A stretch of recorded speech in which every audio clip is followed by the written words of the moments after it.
46 now. Let's check in with Danny because there's an update.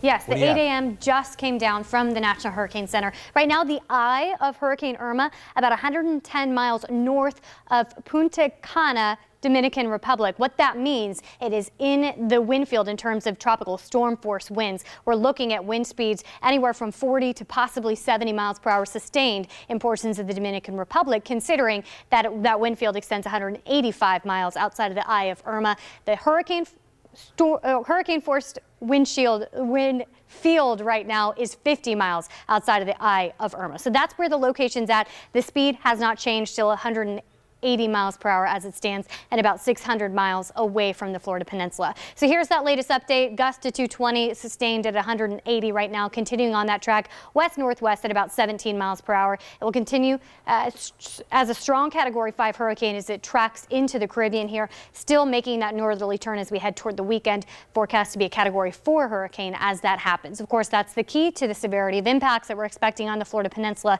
At this point, landfall looks to be likely on the east side. So southeast Florida looks like potentially a Category 4 storm could be making landfall, but we are not in the clear in southwest Florida. Of course, we're still in that cone of uncertainty, but more importantly, what we know for sure is that we are in that wind field for tropical storm force winds, which means sustained winds 40 to 60 to 65 miles per hour are expected as we head into this weekend. Time frame Saturday into Monday, so still something to prepare for sure. Those winds potentially could bring damage 40 to 60 miles per hour, even if we're not in that hurricane force wind field, which is 50 miles from the center. Here are your spaghetti plots. That northerly turn still focused on the east side of this state. So the tightest clustering hugs the east coast. Still a few models staying the west coast. Still a few models staying far to the east, where we really wouldn't have any sort of impact in southwest Florida if the eye is way out here. But again, the tightest clustering hugging the east coast, which means impacts will be felt in southwest Florida, but it should be more severe on the east side of the state, closer to that eye. Here's the European model. The latest run of it does have landfall somewhere near Miami as we head into Sunday, and then sliding up the east coast. If this verifies, again, one run of one model, we would certainly see the tropical storm force winds for most of southwest Florida, and our inland spots could potentially see hurricane force winds, again, extending 50 miles from the center.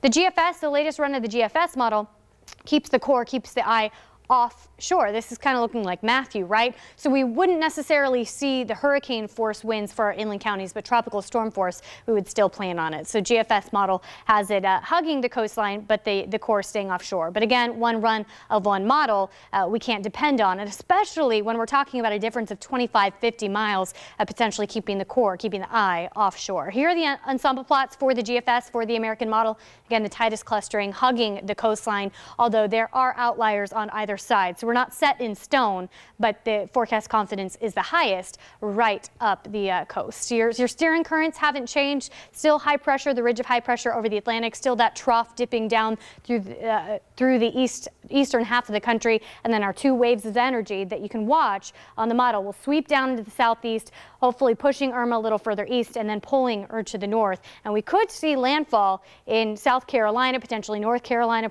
potentially portions of Georgia, just depending on how close to the Florida coastline we actually see Irma. So the bottom line here, East Coast landfall is looking more and more likely.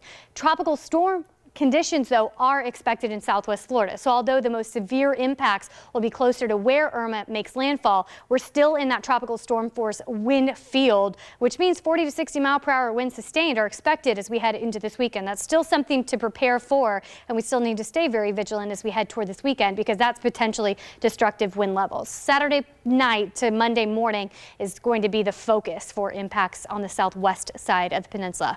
Here are your chance for tropical storm force winds Sunday into Monday. You can see as we get into later this weekend, we're looking 80, 90, 95% in terms of chance for tropical storm force winds for all of southwest Florida. So count on it at this point. But it's the hurricane force winds that's really going to be dependent on whether or not Irma's eye is on the east coast, off the east coast, along it.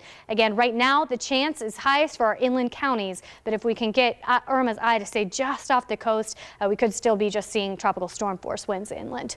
As